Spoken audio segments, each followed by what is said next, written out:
Welcome to Unacademy guys. आज कल की कक्षा में जैसा कि आप लोगों को पता है, आपने कल की कक्षा देखी होगी। आर्टिकल 32 हम बहुत अच्छे से कवर कर चुके हैं। जिसने वो क्लास नहीं देखी है जाके देख लीजिए।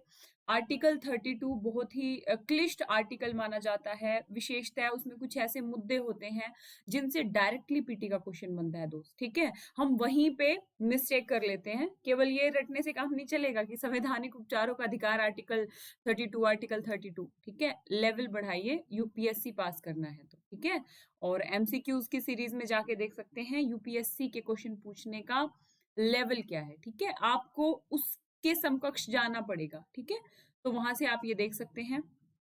पूरे मौलिक अधिकार हमारे हो चुके हैं। आज हम बेसिकली आर्टिकल 33, आर्टिकल 34, आर्टिकल 35 और सबसे लास्ट में, क्योंकि बहुत ज्यादा इंपॉर्टेंट है नहीं, थोड़ा सा समझेंगे आर्टिकल 31 को। और आज हम मौलिक अधिकारों को सम अप करेंगे अपनी इस क्लास में। ठीक है, और कल से मौलिक अधिकारों के ऊपर एमसीक्यूज लाऊंगी दोस्तों। एक दो क्लास लेके आऊंगी जिससे आपने अब तक जो पढ़ा है मौलिक अधिकार, जो सबसे इंपॉर्टेंट टॉपिक्स में से एक है, फंडामेंटल राइट्स, उसके क्वेश्चंस को एमसीक्यूज के माध्यम से रिवाइज करेंगे। क्वेश्चंस मेरे यानी कि यूपीएससी की विभिन्न परीक्षाओं में पूछे हुए क्वेश्चंस होंगे और आंसर्स आपके होंगे। ठीक है, तो पढ़ लीजिएगा और जिसके कुछ चैप्टर्स छूटे हुए हैं वो देख लीजिएगा। ठीक है, तो शुरुआत करते हैं दोस्तों। एक बार इरेज कर लेती हूँ फटाफट।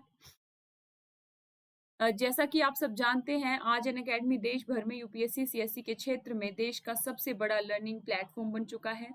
यदि आप अनअकैडमी का सब्सक्रिप्शन लेते हैं तो आपको क्या क्या बेनिफिट मिलेंगे। आपको मिलते हैं डेली लाइव क्लासेस, जिसके माध्यम से आप अपने एजुकेटर के साथ चैट कर सकते हैं, डिस्कशन कर सकते हैं, डाउट क्लियर कर सकते हैं, और आंसर पोल की सुविधा भी आपको मिलती है दोस्तों। स्ट्रक्चर्ड कोर्सेज मिलते हैं, यानी कि पीटी और मेंस के सिलेबस के हिसाब से अनअकैडमी ने अपने पूरे कोर्सेज को स्ट्रक्चर किया है। आपको लाइव टेस्ट एंड क्विजेस की फैसिलिटी मिलती है, जिसके माध्यम से आप अपनी कमियों को परख सकते हैं। कॉम्बैट का आयोजन होने जा रहा है दोस्त 28 फरवरी को। ठीक है, रजिस्टर कराएं। रजिस्टर कराने से पहले, रजिस्टर कराते वक्त ललिता वाईटी रेफरल कोड, यहां लिखती हूं अच्छे से, ललिता वाईटी कोड का यूज करें दोस्त।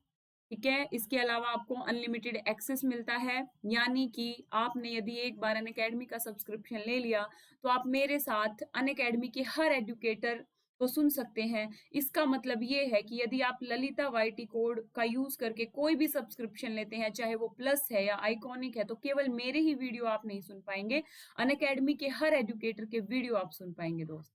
आपको अनलिमिटेड एक्सेस मिलता है। इसके अलावा अनअकैडमी पे देश के सबसे बड़े एजुकेटर्स आपको पढ़ाते हैं। अनअकैडमी लर्निंग ऐप डाउनलोड करने के लिए जो एंड्रॉयड यूजर है वो गूगल प्ले से, और Apple user Apple app store से अनअकैडमी लर्निंग ऐप को डाउनलोड करें। और दोस्तों, अनअकैडमी लर्निंग ऐप पे स्पेशल क्लास शाम में 5 बजे मेरी चल रही है, जहां पे मैं आप लोगों को मॉडर्न हिस्ट्री के एमसीक्यूज करा रही हूँ। ठीक है, मेरा टारगेट है कि यहाँ पे मैं पॉलिटी कवर करा दूं यूट्यूब पे, और स्पेशल क्लासेस पे हिस्ट्री, मॉडर्न हिस्ट्री, पूरा हिस्ट्री कराएंगे लेकिन एक तरीके से चलेंगे। अभी मेरा मॉडर्न हिस्ट्री वहां पे चल रहा है दोस्त, तो आप वहां पे जाके मेरी फ्री क्लास होती है, देख सकते हैं शाम में 5 बजे। उसका लिंक आप इस वीडियो के नीचे लिंक दिया होता है दोस्त, वहां पे प्रोफाइल लिंक लिखा होता है, उस प्रोफाइल लिंक से जाके आप उन वीडियोस को देख सकते हैं। लाइव होता है। ठीक है, तो अभी हमारा मॉडर्न हिस्ट्री चल रहा है वहां पे, और जल्दी ही, जैसे ही मॉडर्न हिस्ट्री हमारा 1905 के आसपास तक हम पहुंच चुके हैं, और जैसे ही मॉडर्न हिस्ट्री के एमसीक्यूज होंगे, यहाँ पे बेसिकली मैं आपको आईएएस, पीसीएस, इसके अलावा सीडीएस, सीएपीएफ आदि के एमसीक्यूज कराऊंगी। उसके बाद हम एस एन लाल पढ़ेंगे, यहाँ पे एस एन लाल पढ़ेंगे। मेरा टारगेट है कि जो बेसिक इकोनॉमी है वो भी आप लोगों की कवर होए। तो जो लोग मुझे वहां सुनते हैं, बहुत अच्छी बात है, और जिन लोगों को अभी तक जानकारी नहीं थी, तो 5 बजे मुझे अनअकैडमी लर्निंग ऐप पे सुने।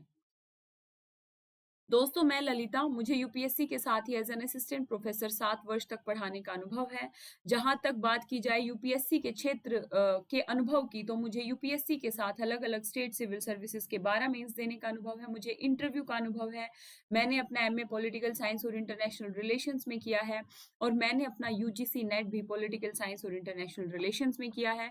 और दोस्त जहां तक बात की जाए यूपीएससी और अलग अलग स्टेट सिविल सर्विसेज का जो वैकल्पिक विषय होता है मेंस में, जो ऑप्शनल होता है, वो मेरा हिस्ट्री रहा है। तो मॉडर्न हिस्ट्री एमसीक्यू भूलिएगा नहीं। अनअकैडमी लर्निंग ऐप पे प्रोफाइल लिंक मिल जाएगा आपको इस वीडियो के नीचे।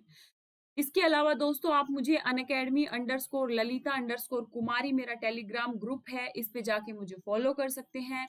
मेरी सारी क्लासेस की इंफॉर्मेशन इसमें मिल जाएगी, सारी क्लासेस की पीडीएफ आपको इसमें मिल जाएगी। इसके अलावा आपका क्लास करने के बाद भी कोई डाउट है तो आप मुझे अपना डाउट यहाँ पे पूछ सकते हैं।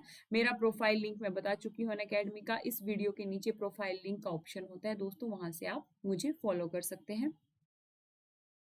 इसके अलावा कंप्रीहेंसिव तरीके से अनअकैडमी ने अपने सिलेबस को डिजाइन किया है दोस्तों, जिसमें आपको politic governance, IR, geography, science tech, NCERT summary, history, optional courses, environment and ecology, art and culture, current affair, economy, practice and strategy, answer writing courses, ठीक है। एक कंप्रीहेंसिव तरीके से आप पूरी प्रिपरेशन को एक प्लेटफॉर्म पे कर सकते हैं। अनअकैडमी सब्सक्रिप्शन लें दोस्तों, 2 तरीके के सब्सक्रिप्शन है, एक प्लस और एक आइकॉनिक। प्लस आप 6 महीने से लेके 3 साल तक का ले सकते हैं, लेकिन मेरी व्यक्तिगत राय है कि कम से कम 1 साल का तो लें। और जो बच्चे 12वीं के बाद से या ग्रेजुएशन के शुरुआती दौर से प्रिपरेशन करना चाहते हैं, वो कम से कम 2 या 3 साल का सब्सक्रिप्शन लें। यदि आप 3 साल का सब्सक्रिप्शन लेते हैं तो आपकी फीस है 90,000। लेकिन दोस्तों यदि आप ललिता वाईटी कोड का यूज करेंगे तो आपको 10% डिस्काउंट मिलेगा। आपकी 3 साल की फीस होगी 81,000, ठीक है। तो यदि आप प्लस सब्सक्रिप्शन लेना चाहते हैं तो ललिता वाईटी रेफरल कोड का यूज करें।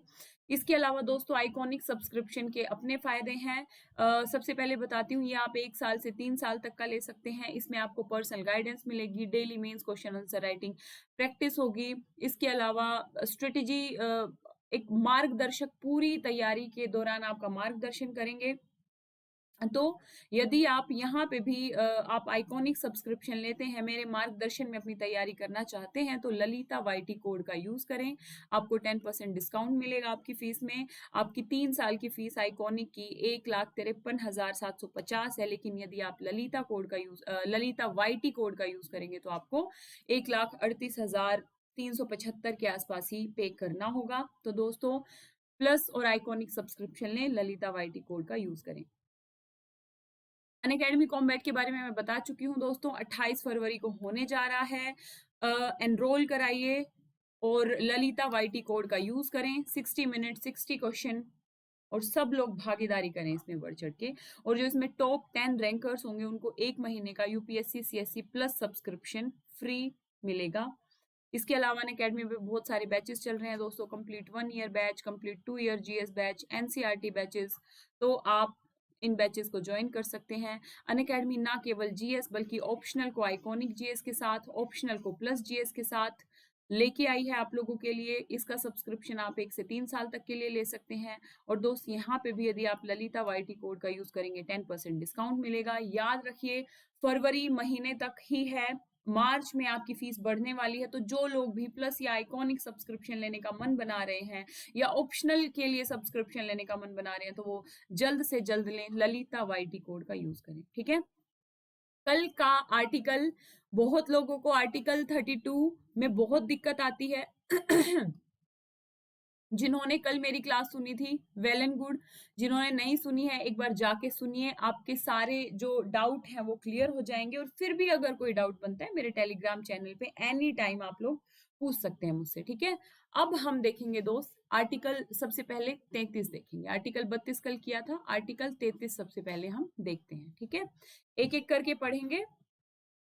देखिए, सशस्त्र बल एवं मूल अधिकार। अब मूल अधिकार दिए गए, हमने देखते आ रहे हैं कई क्लासेस के माध्यम से। 1 मिनट में इसको साइलेंट कर लूं।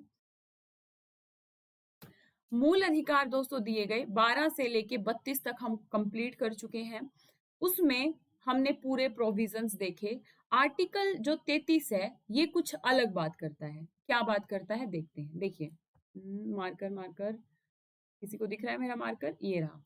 ठीक है, अनुच्छेद 33 संसद को ठीक है यह अधिकार देता है कि वह सशस्त्र बलों, अर्धसैनिक बलों, पुलिस बलों, खुफिया एजेंसियों एवं अन्य के मूल अधिकारों पर युक्ति युक्त प्रतिबंध लगा सके। ठीक है, यानी कि संसद कानून बना के जो सशस्त्र बल हैं, अर्ध सशस्त्र बल हैं, अर्धसैनिक बल हैं, पुलिस है, खुफिया एजेंसियां हैं, उनके मूल अधिकारों पर युक्ति युक्त प्रतिबंध लगा सकती। ठीक है, ऐसा क्यों, इसको एक्सप्लेन करूंगी, घबराना नहीं है। इसका उद्देश्य क्या है? ये जो आर्टिकल 33 की व्यवस्था की गई, इसका कुछ उद्देश्य होगा।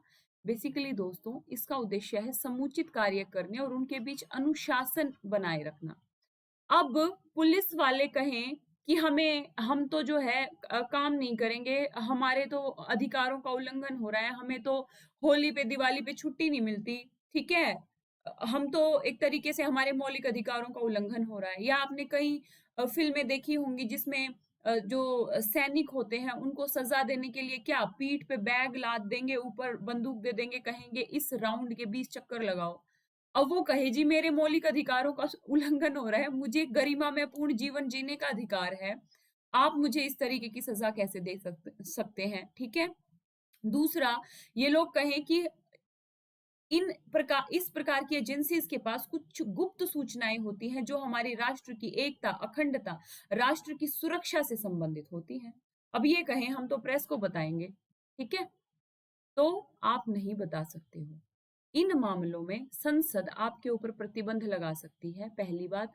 दूसरी बात, आप लोग अपना कार्य समुचित रूप से करें और अनुशासन को बनाए रखें, ये राष्ट्र की सुरक्षा के लिए जरूरी है।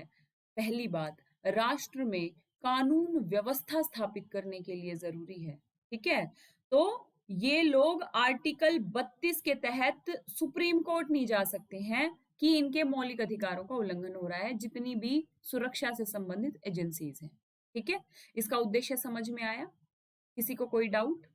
ठीक है, अब देखिए, आर्टिकल 33 के अंतर्गत विधि निर्माण का अधिकार सिर्फ संसद को है, ना कि राज्य विधानमंडल को। ठीक है, आप लोगों से पीटी में क्वेश्चन, मैं आप लोगों को जैसे मौलिक अधिकार जो मेरे शुरू से देख रहे हैं उनको पता होगा कि पीटी में कहां कहां से क्वेश्चन बनते हैं। ठीक है, दे देगा कि आर्टिकल 33 के तहत संसद और राज्य विधानमंडल दोनों कानून बना सकती हैं। ठीक है, तो ध्यान रखना है दोस्तों, राष्ट्रीय सुरक्षा का मुद्दा है, केंद्रीय मुद्दा है, राज्य विधानमंडल का अधिकार क्षेत्र यहाँ पे नहीं है। तो यहाँ पे केवल संसद कानून बना सकती है, राज्य विधानमंडल कानून नहीं बना सकती, वो उसका अधिकार क्षेत्र ही नहीं है। ठीक है, फंसना नहीं है जाल में। ठीक है, इन सब चीजों को ध्यान रखना है। ठीक है, याद रहेगा आप लोगों को। तो आर्टिकल 33 के तहत केवल संसद कानून बना सकती है, राज्य विधानमंडल कानून नहीं बना सकती। मैं इसको इरेज कर लेती हूँ। ठीक है, मुझे ऐसे बच्चों की तरह ऐसे ऐसे करके पढ़ाने की आदत है, थोड़ा सा एडजस्ट कर लो यार। वैसे दिखता तो है ना आप लोगों को क्लियर, कोई दिक्कत तो नहीं है? वैसे मैं कोशिश करती हूँ कि जो खाली स्पेस है उसी पे मैं लिख के बताऊं आप लोगों को। ठीक है, ये 3 पॉइंट्स आपको याद रखने हैं आर्टिकल 33। देखिए, इस तरह संसद द्वारा बनाए गए कानून को किसी न्यायालय में मूल अधिकार के उल्लंघन के संबंध में चुनौती नहीं दी जा सकती। यदि संसद ने कानून बना दिया कि भाई हम आपके ऊपर ये प्रतिबंध लगाते हैं, जैसे खुफिया एजेंसियों के बारे में यदि आपने देखा होगा, जो खुफिया एजेंसियों के जो अधिकारी हैं वो किस तरीके से काम करते हैं। अब वो कहें कि हमारे तो मौलिक अधिकारों का उल्लंघन हो रहा है, हम तो सुप्रीम कोर्ट जा रहे हैं। ठीक है, तो आप नहीं जा सकते सुप्रीम कोर्ट, पहली बात। दूसरी बात, जो 5 रिटे कल के ही कल के ही आर्टिकल 32 में आपने पढ़ी है, सुप्रीम कोर्ट भी इन व्यक्तियों के संदर्भ में रिट जारी करके एक तरीके से इनके मौलिक अधिकारों के संरक्षण का दावा नहीं कर सकता। ठीक है, क्योंकि संसद ने कानून बना दिया है। किसके संदर्भ में? कि कानून व्यवस्था बनी रहे देश में, राष्ट्र की एकता, अखंडता, सुरक्षा बनी रहे। तो इसलिए जो सुरक्षा एजेंसीज हैं उनके मौलिक अधिकारों में युक्ति युक्त प्रतिबंध संसद लगा सकती। ठीक है, याद रहेगा आप लोगों को। रहेगा नहीं, याद रखना है, ठीक है, और कोई चारा नहीं है आप लोगों के पास। वैसे छोटी छोटी चीजें हैं याद।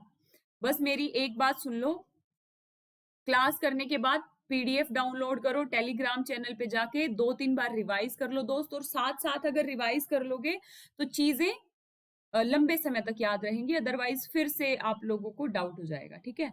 और अब आते हैं इस पे, ठीक है, इतना पॉइंट आप लोगों को समझ में आया। संसद ने कई तरीके के कानून बनाए हैं अलग अलग, आप लोगों को इन कानूनों के अंदर जाने की जरूरत नहीं है, विद्वान नहीं बनना है, ठीक है। बस मोटे मोटे तौर पे समझने के लिए हमें ध्यान रखना है कि भाई जैसे सैन्य अधिनियम आ गया 1950 का, ठीक है, 1950 का नौसेना अधिनियम है, वायुसेना अधिनियम है, पुलिस बल अधिकारों पे निषेध अधिनियम है, और 1966 का सुरक्षा बल अधिनियम है। तो इस प्रकार के अधिनियमों के माध्यम से संसद इनके जो मौलिक अधिकार हैं उनके ऊपर युक्ति युक्त प्रतिबंध लगा सकती है, ठीक है। और ये इस संदर्भ में सुप्रीम कोर्ट नहीं जा सकते हाय तौबा मचाते हुए कि भाई हमारे तो मौलिक अधिकारों का उल्लंघन हो रहा है, ठीक है। आर्टिकल 33 याद रखना। अब देखिए, इसी इसी आर्टिकल 33 का आगे विस्तार चल रहा है।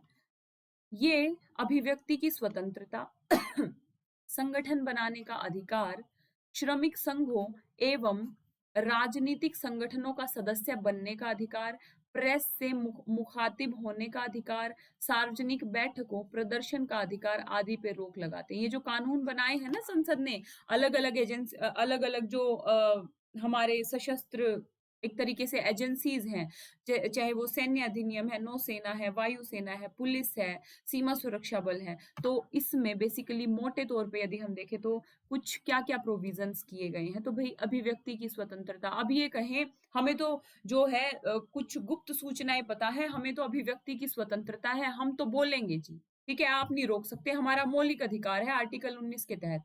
तो उसी समय संसद कहेगी रुक जाओ, 19 तो पढ़ लिया, 33 भी पढ़ लो और चुपचाप रहो, ठीक है। क्यों? क्योंकि हमें यानी कि संसद को अधिकार है आपके मौलिक अधिकारों पे युक्ति युक्त प्रतिबंध लगाने का, सीधी सी बात है। तो आर्टिकल 19 के साथ आर्टिकल 33 भी पढ़ो और चुपचाप बैठो, आपको अभिव्यक्ति की स्वतंत्रता के ऊपर हमने युक्ति युक्त प्रतिबंध लगा दिए हैं। समझ में आया? सरल भाषा में समझा दिया है। दूसरा, संगठन बनाने का अधिकार, अपना ही संगठन बनाने लग गए ये लोग। तो भाई संगठन आप एक सीमा तक ही बना सकते हो, ठीक है। श्रमिक संघ या राजनीतिक संगठनों का सदस्य बनने का अधिकार, अब अधिकार है राजनीतिक संगठन का सदस्य बन सकता है।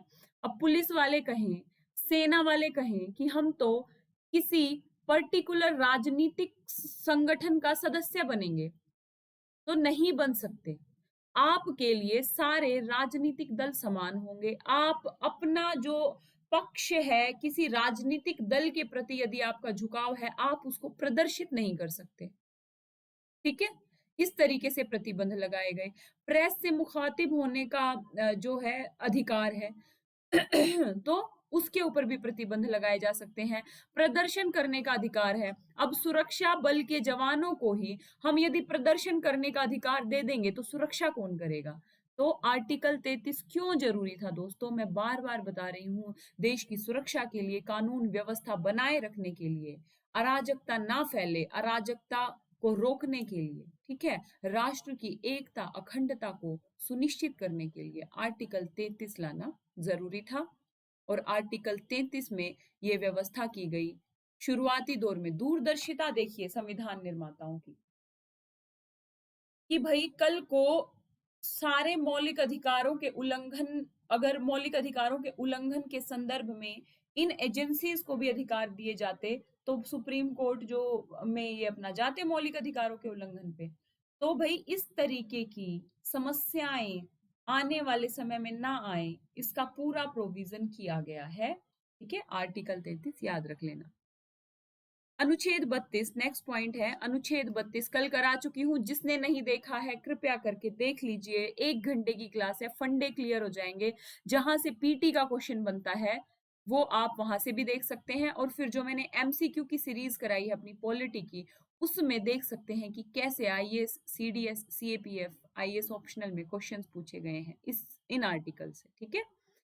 अनुच्छेद 32 के अंतर्गत निर्मित संसदीय विधि जहां तक मूल अधिकारों को लागू करने से संबंध है, कोर्ट मार्शल या सैन्य विधि के अंतर्गत स्थापित अधिकरण को उच्चतम न्यायालय और उच्च न्यायालयों के रिट क्षेत्राधिकार से अपवर्जित करती है। ये कह रहा है कि आर्टिकल 32 के अंतर्गत जो निर्मित संसदीय विधि है, मूल अधिकारों को लागू करने से संबंधित है, कोर्ट मार्शल को उच्चतम न्यायालय और उच्च न्यायालय के रिट क्षेत्राधिकार से अपवर्जित करती है। यदि कोर्ट मार्शल लगा दिया है कहीं पे, सैन्य विधि लगा दी है, ठीक है, किसी क्षेत्र में दंगा हो गया, किसी क्षेत्र में अशांति फैल गई, किसी एक पर्टिकुलर राज्य के एक पर्टिकुलर एरिया में भी, तो वहां पे लगा हुआ है, कोर्ट मार्शल लगा हुआ है। बताऊंगी नेक्स्ट स्लाइड में, घबराना नहीं है, सुनते रहिए।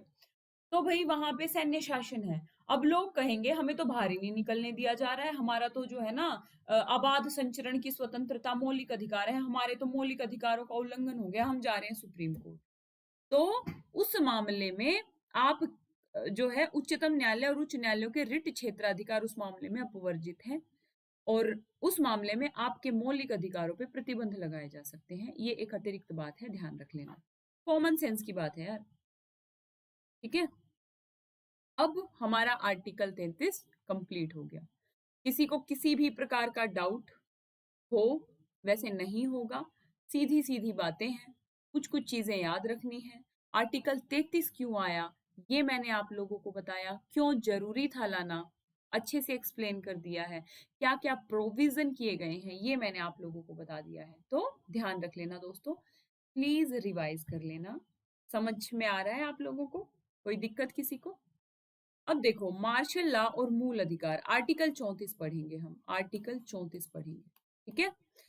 देखो, आर्टिकल 34 मूल अधिकारों पर प्रतिबंध लगाता है जब कहीं भी भारत में कहीं भी मार्शल लॉ लागू हो। मैंने पिछले ही आर्टिकल में बताया कि भाई यदि कहीं मार्शल लॉ लागू है, वहां पे मौलिक अधिकारों पे प्रतिबंध लग जाएंगे अपने आप, ठीक है। आप एक तरीके से स्वतंत्र घूम नहीं सकते, आपको आपकी जो है घूमने फिरने, बोलने, अभिव्यक्ति की स्वतंत्रता आदि पे प्रतिबंध लगाए जा सकते हैं, अराजकता को रोकने के लिए, कानून व्यवस्था बनाने के लिए, ठीक है। तो अनुच्छेद 34 कहता है कि मूल अधिकारों पे प्रतिबंध लगाए जा सकते हैं जब कभी भी मार्शल लॉ लागू किया गया है भारत के किसी क्षेत्र में, पहली बात। दूसरा मार्कर ये रहा, देखो, यह संसद को इस बात की शक्ति देता है कि किसी भी सरकारी कर्मचारी को या अन्य व्यक्ति को उसके द्वारा किए जाने वाले कार्य की व्यवस्था को बरकरार रखे, पुनर्निर्मित करे। संसद किसी मार्शल लॉ वाले क्षेत्र में जारी दंड या अन्य आदेश को वैधता प्रदान कर सकती है। दो चीजें हैं दोस्तों, एक तो संसद मार्शल लॉ वाले जो क्षेत्र है उसमें किसी दंड या आदेश को वैधता प्रदान कर सकती है। जैसे आपने देखा होगा कि अगर 5 लोगों से ज्यादा इकट्ठे होंगे, वैसे तो संगठन का अधिकार है, संगठन का अधिकार है, इकट्ठे होने का अधिकार है, प्रदर्शन का अधिकार है, लेकिन आदेश लागू कर दिया जाता है कि मार्शल लॉ है तो आप 5 लोगों से ज्यादा इकट्ठे नहीं हो सकते, या एक कोई भी कानून बना दिया कि भाई आप 10 लोगों से ज्यादा इकट्ठे नहीं हो सकते, तो इस प्रकार के आदेशों को संसद वैधता देगी। और साथ ही जब बहुत ज्यादा स्थिति बिगड़ जाती है तो इस तरीके के आदेश तक लागू कर दिए जाते हैं कि देखते ही गोली मारने का आदेश दिया जाए, ठीक है। अब ये तो सरासर मौलिक अधिकारों का उल्लंघन है। तो सरकार इस तरीके की जो आदेश हैं उनको भी एक तरीके से वैधता प्रदान कर सकती है अगर स्थिति भयंकर रूप से बिगड़ जाए तो, अराजकता, दंगे चल रहे हैं, वहां पे संसद इस तरीके के कानूनों को वैधता प्रदान कर सकती है। पढ़ेंगे आगे, ठीक है, घबराइए नहीं। और जो इसकी पहली लाइन थी ना, इस सेकंड लाइन का पहला था कि संसद जैसे कोई वहां पे सरकारी कर्मचारी है या निजी कर्मचारी भी है, उनको सुरक्षित रखने का भी अधिकार देती है और क्षतिपूर्ति की भी व्यवस्था कर सकती है। अब क्वेश्चन बनेगा, ध्यान रखना, मार्शल लॉ, ये अंक की बिंदी गलत लग गया है, मार्शल लॉ, ठीक है, का संविधान में कोई व्याख्या नहीं की गई है। इसका शाब्दिक अर्थ है सैन्य शासन। अब पता है कहाँ फंसाएगा आपको? मार्शल लॉ मार्शल लॉ जिसका अर्थ है सैन्य शासन संविधान में स्पष्टतः परिभाषित किया गया है। हो गई कंफ्यूज, दिमाग की बत्ती गुल। तो कंफ्यूज नहीं होना है, कुछ कुछ पर्टिकुलर एरियाज है जिन पे फोकस करके आपको बताया गया है कि भाई अस्पृश्यता को परिभाषित नहीं किया गया, अल्पसंख्यकों को परिभाषित नहीं किया गया, मार्शल लॉ को परिभाषित नहीं किया गया। कहीं लिख लो, 20-25 दिन 2-3 महीने में एक बार रिवाइज करते रहो, चीजें आप लोगों को ध्यान रहेगी। ऐसे ऐसे इजी क्वेश्चंस में फंसना नहीं है दोस्तों, ठीक है। टफ क्वेश्चन गलत कर देना भले ही, हालांकि वो भी मत करना, लेकिन उसमें 1% आपको माफी दी जा सकती है। इजी क्वेश्चन आपको सीधा रेस से बाहर कर देंगे। ऐसे क्वेश्चंस में गलती करोगे तो उसकी कोई माफी नहीं मिल सकती, ठीक है। तो मार्शल लॉ ध्यान रखना, संविधान में इसकी कोई व्याख्या नहीं की गई है। इसका शाब्दिक अर्थ होता है सैन्य शासन, वो एक अलग बात है, लेकिन संविधान में व्याख्यायित नहीं है ये शब्द, ठीक है। याद रहेगा आप लोगों को। अच्छे बच्चे हो यार, आप लोग इतनी मेहनत करते हो, ध्यान रखना। और मेंटर का रोल ही ये होता है, आप इन सब चीजों को पढ़ोगे, अपने से भी पढ़ लोगे, पढ़ सकते हो, आप लोगों को पढ़ना भी आता है, बुद्धि भी अच्छी है आप लोगों की, आप लोग इतने बड़े एग्जाम की प्रिपरेशन कर रहे हो तो आपका विवेक भी विकसित हो चुका है। लेकिन दोस्त, मेंटर की भूमिका क्या होती है, आप लोगों को स्पेसिफिक एरियाज पे जोर दे के बता सके कि यहां से ध्यान से पढ़ लेना, क्वेश्चन बन सकता है यहां से, ठीक है। तो उन सब चीजों को नोट कर लिया करो, आप लोगों के लिए आसान रहेगा। और जैसे ही पीडीएफ डाउनलोड होती है, मान लो आपने ये लाइन पढ़ी, मार्शल लॉ का संविधान में कोई व्याख्या नहीं है, इसका शाब्दिक अर्थ है सैन्य शासन, तो यहाँ पे क्या किया, इसको गोला बना के पी लिख लिया, मतलब पीटी के लिए इंपॉर्टेंट है, ठीक है। जैसे और कुछ इंपॉर्टेंट लगा, फिर वहां पे गोला बना के आपने पी लिख लिया। तो इस तरीके से जब आप उसको सेकंड राउंड रिवाइज करोगे, रिवाइज तो पूरा करोगे, लेकिन जहां जहां पी लिखा है आपने, या अपने अपने कोड है ना, कोई इंपॉर्टेंट लिख सकता है, आईएमपी लिख सकता है, अपने अपने हैं, तो कहाँ लिखूं यार, कोई आईएमपी लिख सकता है, ठीक है, कोई स्टार दे सकता है, वो तो अपने अपने कोड वर्ड है। तो फिर जब आप उसको सेकंड राउंड रिवाइज करोगे तो आप लोगों को पता होगा कि यहाँ से क्वेश्चन बनता है, ये चीज हमें थोड़ा ध्यान से पढ़ लेनी, ठीक है। तो इस तरीके का आप जब रिवाइज करते हो तो इस चीज को अप्लाई करो दोस्तों, बहुत फायदा होगा सेकंड टाइम रिवीजन करते हो, ठीक है। समझ गए इतनी बात? बीच बीच में ना ज्ञान दे देती हूँ, हालांकि ये ज्ञान नहीं है, ये इंपॉर्टेंट चीजें हैं जो मुझे लगता है कि मुझे आप लोगों के साथ शेयर करनी चाहिए। कुछ बच्चे खुद में काफी समय से प्रिपरेशन कर रहे होंगे, लेकिन कुछ बच्चे नए होते हैं, है ना, उनको तरीका भी बताना होता है थोड़ा सही दिशा में पढ़ने का, ठीक है। बोझिल तो नहीं हो रहा है आप लोगों को? फालतू बातें तो नहीं लग रही हैं ये? वैसे नहीं लगनी चाहिए, ठीक है। चलो अब फटाफट हो गया, ठीक है, तो कोई जिक्र नहीं है इसका। अब यह स्थिति का परिचायक है जहां सेना द्वारा सामान्य प्रशासन को अपने नियम कानूनों के तहत संचालित किया जाता है। बता चुकी हूँ, मार्शल लॉ सैन्य शासन, जहां पे व्यवस्था बिगड़ जाए, अराजकता फैल जाए, कानून व्यवस्था एक तरीके से खत्म हो जाए, वहां पे सामान्य प्रशासन हटा के, मतलब सामान्य प्रशासन को बंद करके एक तरीके से कुछ समय के लिए वहां पे सेना अपने तरीके से अपने नियम कानूनों के तहत संचालित कर सकती है उस पर्टिकुलर एरियाज के जो नियम कानूनों को। समझ में आया? इस तरह वहां जहां पे मार्शल लॉ लागू है, साधारण कानून निलंबित हो जाते हैं, ठीक है। जो साधारण कानून चल रहे हैं वो निलंबित हो जाते हैं दोस्तों, और सरकारी कार्यों को सैन्य अधिकरणों के अधीन कर दिया जाता है, सैन्य अधिकरणों के अधीन उसको कर दिया जाता है, ठीक है। इतना समझ में आया? अब देखिए, मार्शल लॉ घोषित होने पर संविधान में कोई विशेष प्राधिकरण व्यवस्था नहीं है, हालांकि इसे अनुच्छेद 34 के तहत भारत में कहीं भी लागू किया जा सकता है। यानी कि भारत के संविधान के अनुच्छेद 34 में क्लियरली ये व्यवस्था की गई है कि मार्शल लॉ को आप भारत के किसी भी क्षेत्र में लागू कर सकते हैं। लेकिन अगर आपसे कह दे कि मार्शल लॉ घोषित होने पर संविधान में एक विशेष प्राधिकरण की व्यवस्था की गई है, ठीक है, तो कंफ्यूज नहीं होना। तो यहाँ पे क्या लिख लेंगे, कहाँ गया यार मार्कर, यहाँ पे क्या लिख लेंगे, पीटी, नहीं, नहीं को गोल करके, नहीं को गोल करके लिख देंगे पी, नहीं की गई है। कोई विशेष प्राधिकरण की व्यवस्था नहीं है, लेकिन कहीं पे भी लागू किया जा सकता है। मतलब प्राधिकरण की व्यवस्था संविधान में नहीं है, ठीक है।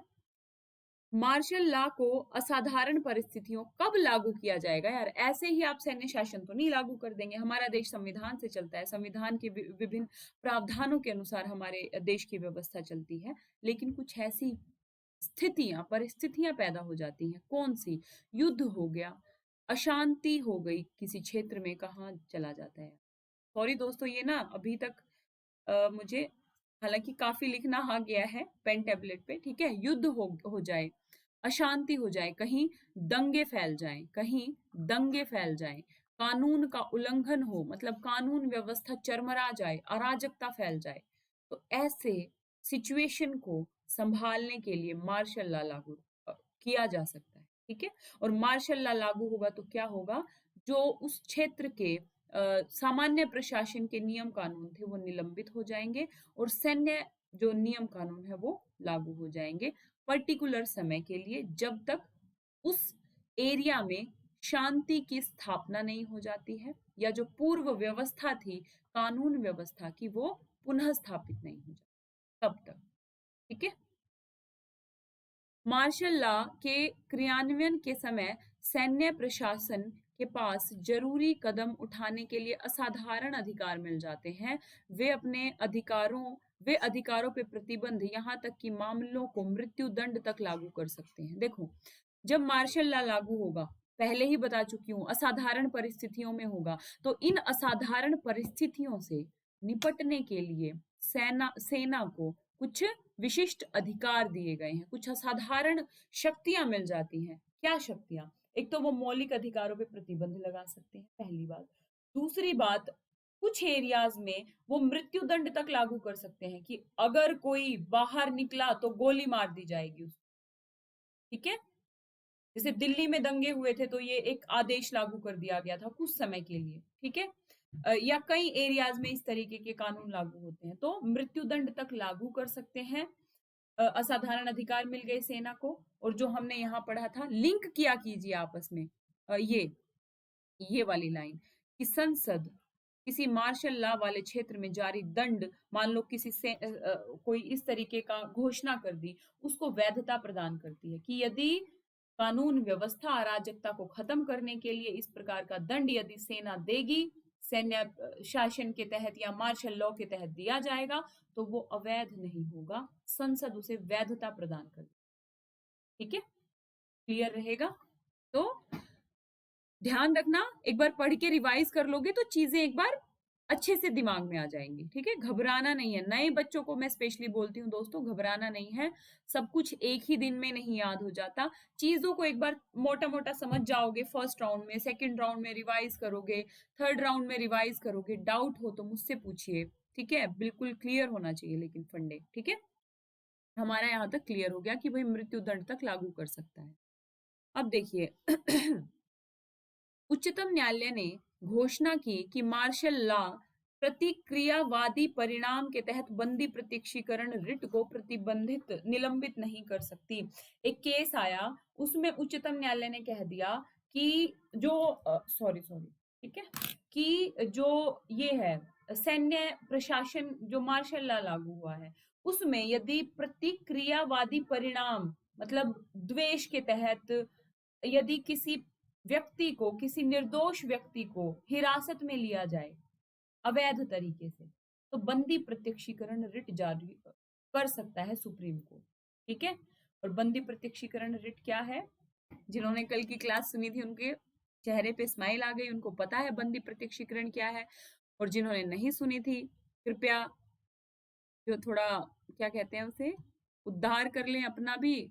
और जो मैंने पढ़ाया यार उसका फायदा तभी होगा जब आप लोग सुनेंगे। आर्टिकल 32 कल बहुत अच्छे से बता चुकी हूँ, देख लीजिए, ठीक है। तो ये एक कोर्ट आया, एक डिसीजन आया था उच्चतम न्यायालय का। तो हमने देखा दोस्तों आर्टिकल 33 देखा, किस तरीके से संसद मूल अधिकारों पे प्रतिबंध लगा सकती। हमने आर्टिकल 34 देखा, कैसे मार्शल लॉ के तहत मूल अधिकारों पे प्रतिबंध की व्यवस्था है, कैसे संसद वैधता देती है और क्या क्या सैन्य प्रशासन के तहत लागू हो जाता है। एक बार रिवाइज कराती हूँ, जो लोग मेरे स्टूडेंट हैं उनको पता है, क्लास खत्म होने के बाद रिवाइज कराती हूँ, डरना नहीं है। ठीक है, तो एक बार फटाफट ये भी देख लेते हैं दोस्तों। मार्शल लॉ और मूल अधिकार। यदि आपसे पूछे कि मार्शल लॉ यानी कि सैन्य कानून जिसको संविधान में परिभाषित किया गया है, क्या सही बोल रही हूं मैं? मार्शल लॉ को संविधान में परिभाषित किया गया है? नहीं किया गया है, याद रख लेना इस बात को, ठीक है। तो मार्शल लॉ और राष्ट्रीय आपातकाल किस आर्टिकल के तहत लगता है? राष्ट्रीय आपातकाल 352। कौन सी 3 कंडीशंस हैं? फटाफट, शुरू से क्लासेस सुनते आ रहे हो, बार बार रिपीट करती हूँ दोस्तों जहां से क्वेश्चंस बनते हैं। युद्ध, बाह्य आक्रमण और सशस्त्र विद्रोह, ठीक है। चलो, दोनों में डिफरेंसेस देखते हैं। मार्शल लॉ के कुछ क्राइटेरिया होंगे और राष्ट्रीय आपात, और दोनों में कुछ अंतर है, एक एक करके देखेंगे। पहला,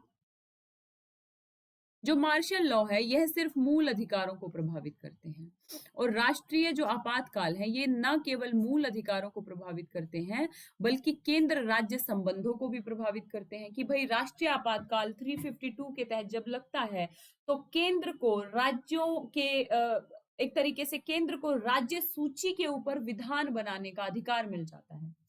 घबराना नहीं है, फिर बोल रही हूँ, आपातकाल पढ़ेंगे तो एक एक चीज को डिटेल से बताऊंगी, अभी के लिए समझ लीजिए, ठीक है।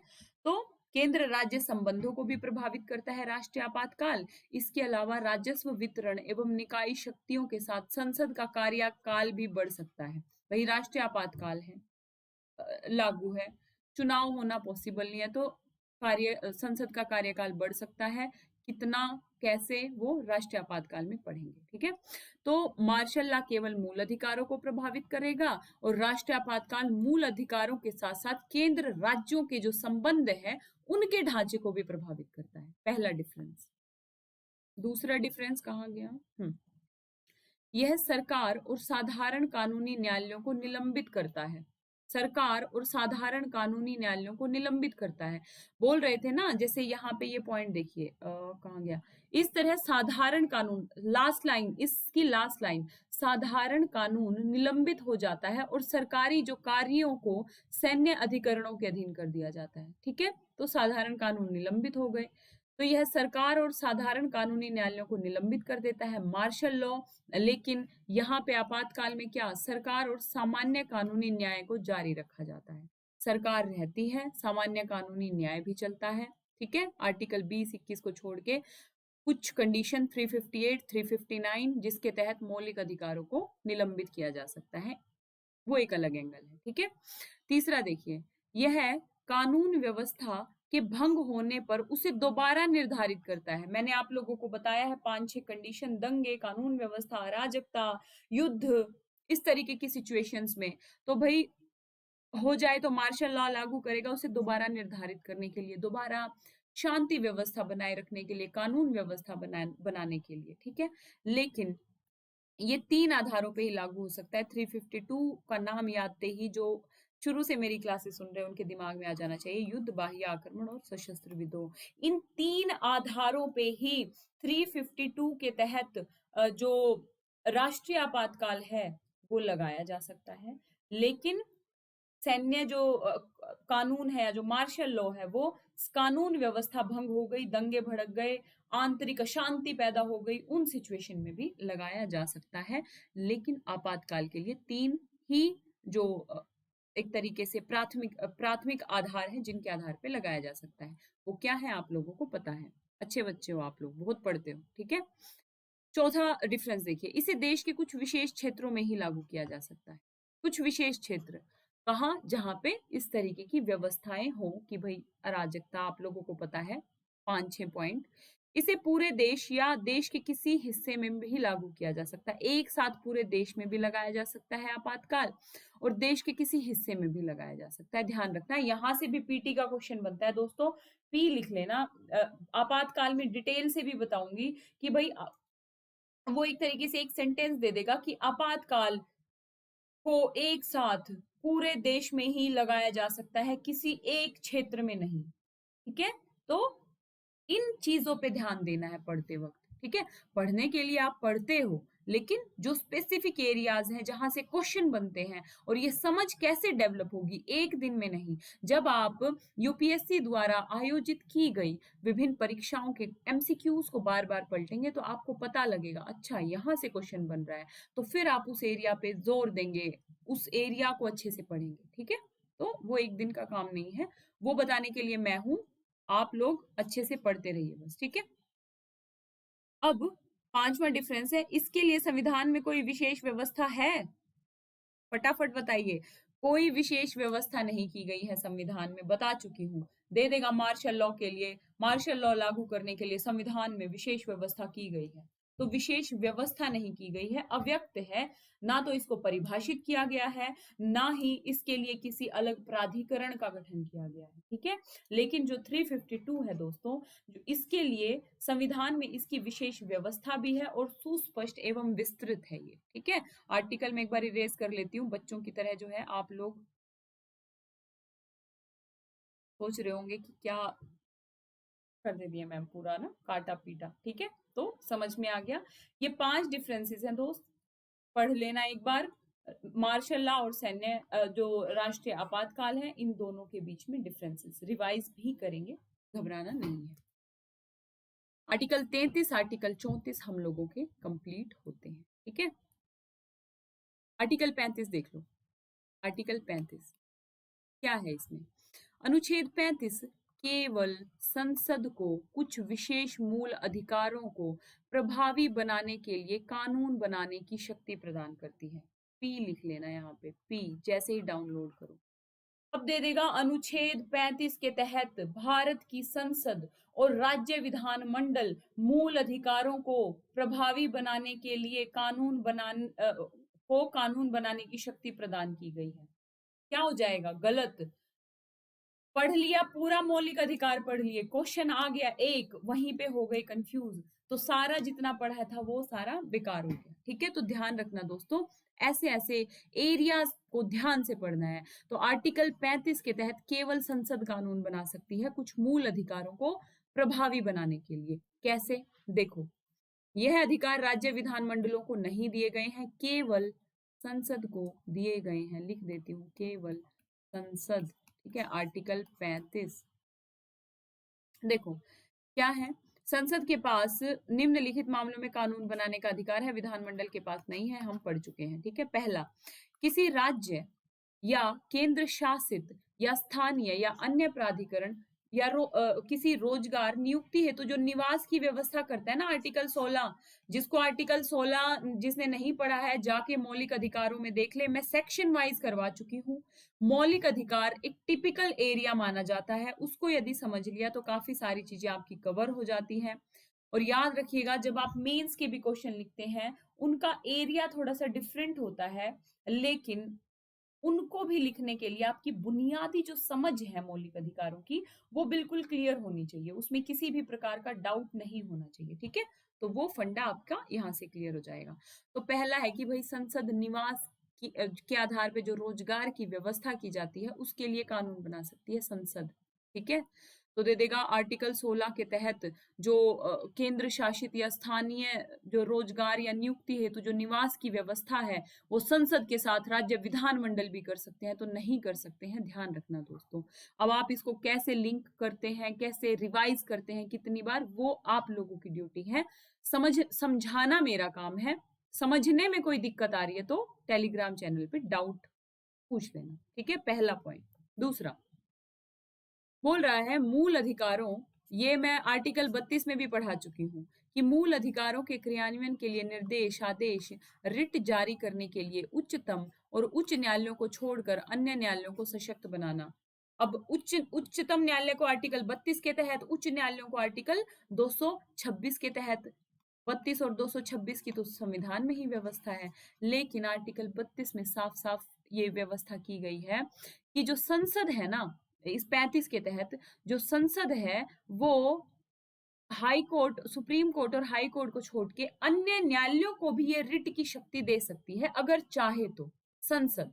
लेकिन अभी तक नहीं दी गई है, ये भी ध्यान रखें, ठीक है। लेकिन अगर चाहे तो दे सकती है। समझ में आया? आर्टिकल 32 सुन लेना, बहुत अच्छे से वहां पे मैंने कराया, यहाँ से पीटी का क्वेश्चन बन सकता है। तीसरा, सशस्त्र बलों, पुलिस बलों आदि के सदस्यों के मूल जो अधिकार है उन पे प्रतिबंध लगा सकती है। आर्टिकल 33 अभी कंप्लीट किया है, जो अभी जुड़े हैं, इसी वक्त जुड़े हैं मेरी क्लास में, ये क्लास पीछे 33 से चल रही है, तो जाके सुन लेना।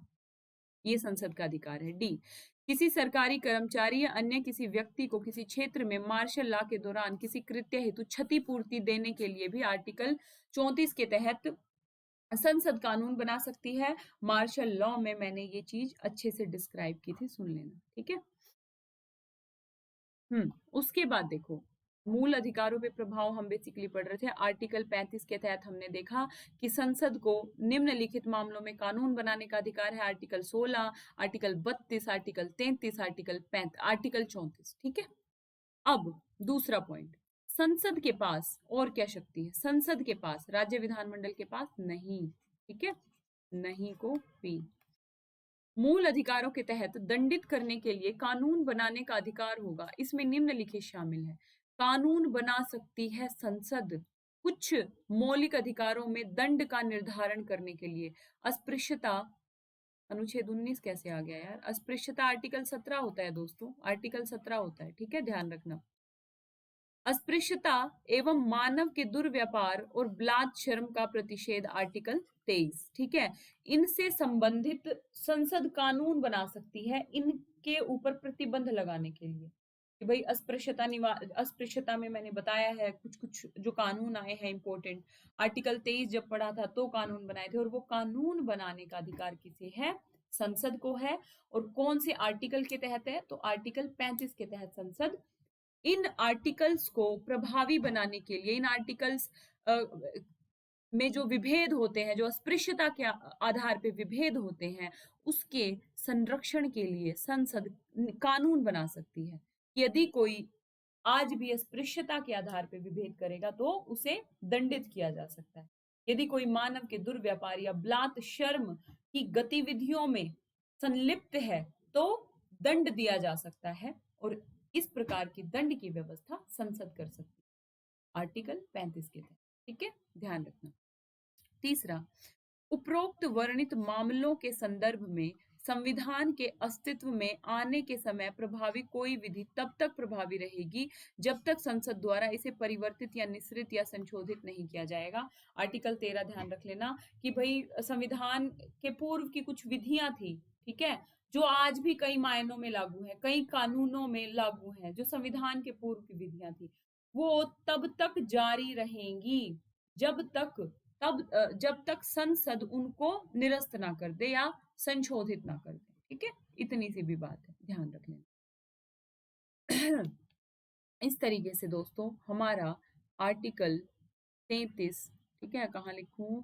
कोई खाली सा पेज दिखे यार मुझे, एक मिनट,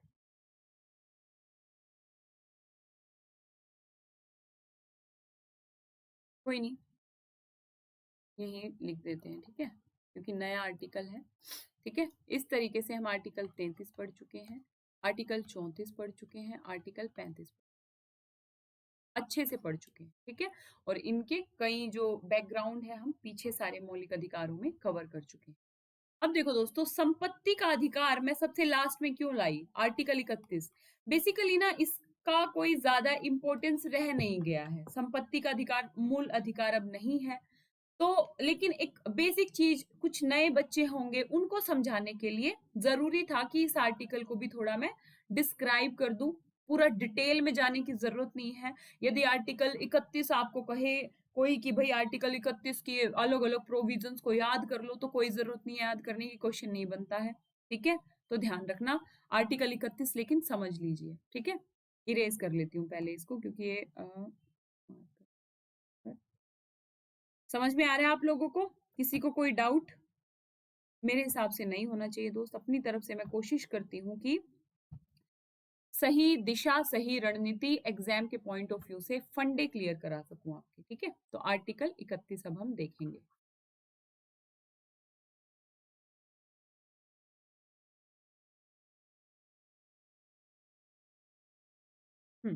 आर्टिकल 31 हम देखेंगे। पहला देखिए, आर्टिकल 19(1) च तथा अनुच्छेद 31 में संपत्ति का अधिकार वर्णित था। ठीक है, वर्णित था 19(1) च में और 31 में। 19(1) जो च को प्रत्येक नागरिक को संपत्ति को अधिग्रहण करने तथा उसको रखने निपटाने की गारंटी देता था। गारंटी थी पहले, मौलिक अधिकार तो गारंटी ही है ना। तो पहले जब तक ये वैधानिक नहीं था, मौलिक था, तब तक गारंटी थी संपत्ति का अधिकार रखने की, अधिग्रहण करने की, निपटाने की। जबकि दूसरी तरफ जो अनुच्छेद 31 है वो प्रत्येक व्यक्ति को, चाहे वह नागरिक हो या गैर नागरिक हो, अपनी संपत्ति वंचन करने के खिलाफ अधिकार प्रदान था कि भाई यदि राज्य उसकी संपत्ति का वंचन करेगा तो व्यक्ति इस कानून के एवज में सुप्रीम कोर्ट जा सकता है कि हमारी संपत्ति का अधिकार है, हमें मौलिक अधिकार है और ये एक तरीके से हमारी इस मौलिक अधिकार का उल्लंघन हो रहा है। और ध्यान रखना, ये जो संपत्ति का अधिकार है ना, जो मूल संरचना वाला टॉपिक है दोस्तों, मूल संरचना वाला टॉपिक है, मूल ढांचे की संरचना, जहां से पीटी मेंस हर जगह क्वेश्चन बनते हैं और आपकी बेसिक समझ के लिए भी ये जरूरी हो। मैंने स्पेशल एक लेक्चर यूट्यूब पे ही, मूल संरचना आप देख सकते हैं, Lalita Dahiyan academy let's crack UPSC CSC Hindi channel पे ही मूल संरचना के ऊपर 1 घंटे का लेक्चर है, उसको सुन लीजिए, बिल्कुल क्लियर हो जाएगा। ये सब जो अवधारणात्मक समझ बिल्कुल आपकी स्पष्ट हो जाएगी। उसमें मैंने इस आर्टिकल के ऊपर जोर देके बताया था कि कैसे इस आर्टिकल ने मूल संरचना का जो ढांचा है उसकी परिकल्पना की एक पृष्ठभूमि तैयार की। ठीक है, वहां से आप जाके देखेंगे। तो भाई अधिकार था पहले, मौलिक अधिकार में था। अब बिना विधि सम्मत कानून के कोई भी संपत्ति पे अधिकार नहीं कर सकता। विधि सम्मत कानून के कोई संपत्ति पे अधिकार नहीं जताएगा। अब क्या हुआ, यह राज्य को किसी व्यक्ति की संपत्ति अधिग्रहण कर 2 शर्तों के आधार पर शक्ति प्रदान करता था कि भाई राज्य यदि किसी व्यक्ति का संपत्ति अधिग्रहण कर भी रहा है ना, आज भी होता है, जैसे मान लो एक नेशनल हाईवे बन रहा है, वहां उस नेशनल हाईवे पे कुछ लोगों की जमीन है, तो राज्य क्या करेगा, उन लोगों की जमीन को ले सकता है, लेकिन उसके लिए कंडीशन है। ऐसे तो है नहीं राज्य कह देगा हम तो जो जी है यहाँ पे हाईवे बना रहे हैं और आपकी जमीन ले रहे हैं, वो अभी भी नहीं ले सकता है। ठीक है, उसके एवज में भी क्षतिपूर्ति देनी होगी ना कि भाई ये लो आपकी जमीन की इतनी वैल्यू है, ये लो आप पैसे, हमको जमीन दे दो आप। ठीक है, तो वो एक अलग एंगल है। देखो, राज्य किसी व्यक्ति की संपत्ति अधिग्रहण कर 2 शर्तों के आधार पर शक्ति प्रदान करता है। पहला, इसे सार्वजनिक उद्देश्य के लिए किया जाना चाहिए, हाईवे बनाना है, कोई जो गवर्नमेंट प्रोजेक्ट बनाना है, ठीक है, इस तरीके की चीजों के लिए अधिग्रहण कर सकता है राज्य। इसका हर्जाना, क्षतिपूर्ति उसके मालिक को किया जाना चाहिए। आप फ्री में नहीं लेंगे, कहेंगे कि आप जो है दे दो हमको जमीन, ठीक है, तो नहीं। पहली बात, सार्वजनिक उद्देश्य के लिए आप संपत्ति का अधिग्रहण कर सकते हैं, इतनी बात समझ में आई। दूसरी बात, क्षतिपूर्ति आपको देनी होगी, और इसमें समझने की जरूरत नहीं है यार, नॉर्मल सी चीजें हैं, आपके आसपास घटनाक्रम होते हैं, न्यूज़पेपर्स में आप ये सब चीजें पढ़ते हैं, वहां से लिंक करना है आप। देखो, संविधान लागू होने के समय से ही संपत्ति का मूल अधिकार सबसे अधिक विवादास्पद रहा है। मूल संरचना में पढ़ लेना, बहुत डिटेल से पढ़ाया है। इसके कारण संसद और उच्चतम न्यायालय के बीच विवाद उत्पन्न हुआ। सारे केसेस, चंपाकम दोराइजन वाद, शंकरी प्रसाद वाद, उसके बाद आपका गोलकनाथ वाद, केशवानंद भारती वाद, मिनर्वा मिल्स वाद, वामन राव मामला। अब कई लोग जो है ना माथा पकड़ लिए होंगे, बाप रे बाप इतने वाद याद करने हैं, तो ध्यान रखना कुछ ही वाद है यार, पूरी पॉलिटी में आपको मुश्किल से 15 से 20 वाद याद करना है, और इस मूल ढांचे में ये 5-6 वाद हमेशा आप लोगों के काम आएंगे। आप जब आंसर राइटिंग करोगे मेंस की और मूल ढांचे के ऊपर क्वेश्चन आ गया, आप यदि ये वाद नहीं लिखते हैं क्रम में, इनके डिसीजंस का एक कोर नहीं लिखते हैं कि क्या वास्तव में डिसीजन था, आपका आंसर इनकम्प्लीट होगा। कितनी भी बातें बना लेना, वहां पे नंबर नहीं मिलेंगे। ठीक है, तो कुछ एरियाज होते हैं जिनको एक तरीके से ही पढ़ना होता है, तो जिसको मूल संरचना देखना है उस लेक्चर में जाके, और फिर भी डाउट होता है तो टेलीग्राम पे पूछिए। अब मैंने बताया कि भाई शुरू से ही संपत्ति का अधिकार विवादास्पद रहा है, इसके कारण संसद एवं उच्चतम न्यायालय के बीच विवाद उत्पन्न हुआ, बता चुकी हूँ। इस पर कई सारे संविधान संशोधन हुए, बिल्कुल याद रखने की जरूरत नहीं है, संविधान संशोधन छोड़ो इसको।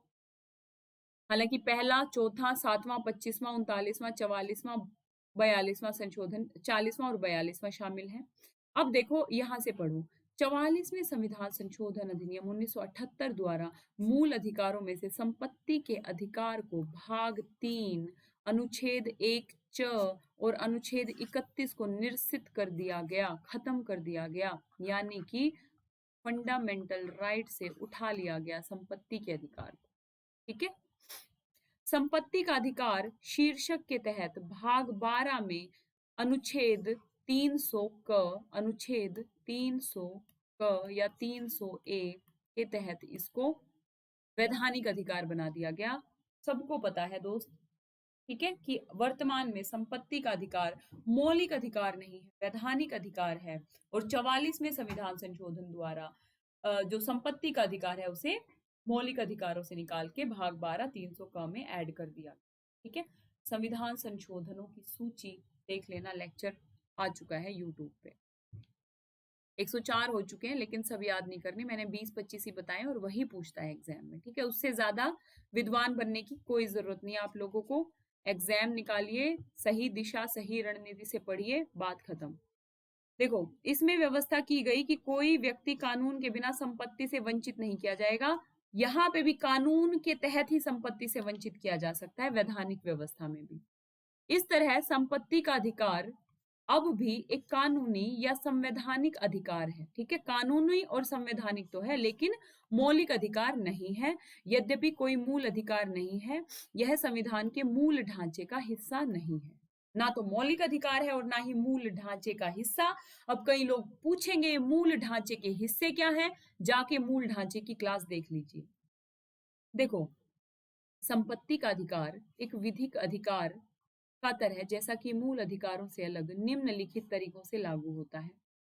पहला, सबको पता है यार, मूल अधिकारों को लागू करने के जो अलग अलग पैटर्न मैं बता चुकी हूँ शुरू से। वैधानिक अधिकार कुछ डिफरेंट हो जाते हैं, क्या क्या, कि भाई एक तो बिना संविधान संशोधन के संसद को साधारण कानून के तहत नियमित, कम या पुनर्निर्धारित किया जा सकता है। इसे बिना संविधान संशोधन के, कि भाई मौलिक अधिकारों में कोई संविधान कोई परिवर्तन करना है तो संविधान संशोधन के तहत ही परिवर्तन हो सकता है। लेकिन विधान है या फिर कानूनी अधिकार है, उसमें बिना संविधान संशोधन के भी कानूनी या साधारण कानून के माध्यम से भी परिवर्तित किया जा सकता है।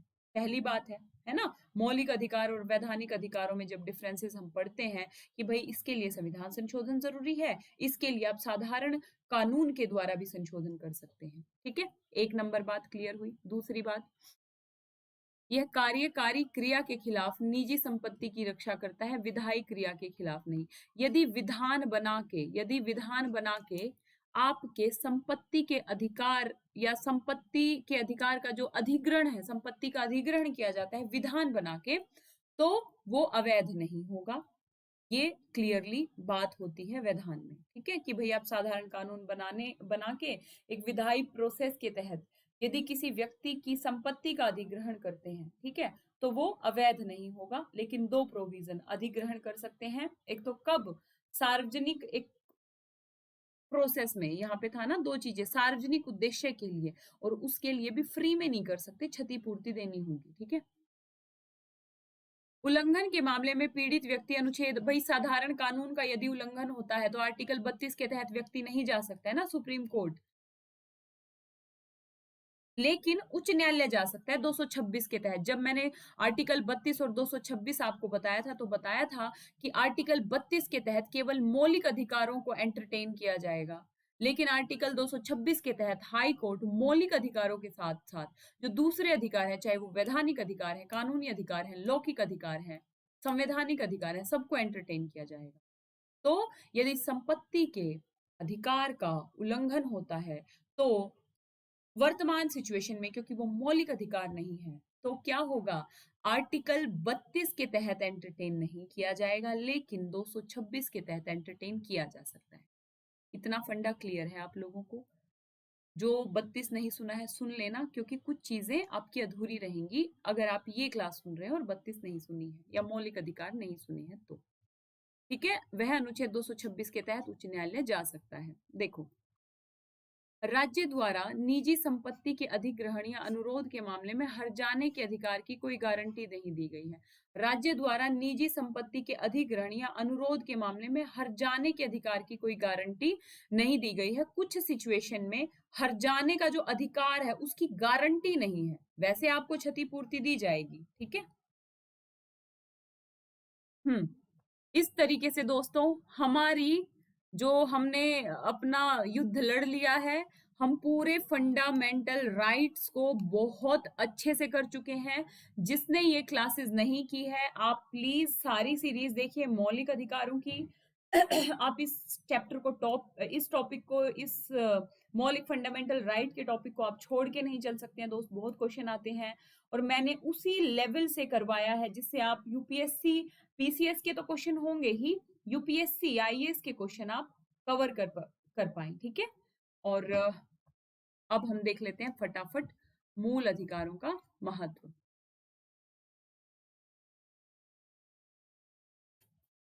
ठीक है, चले महत्व देख लें।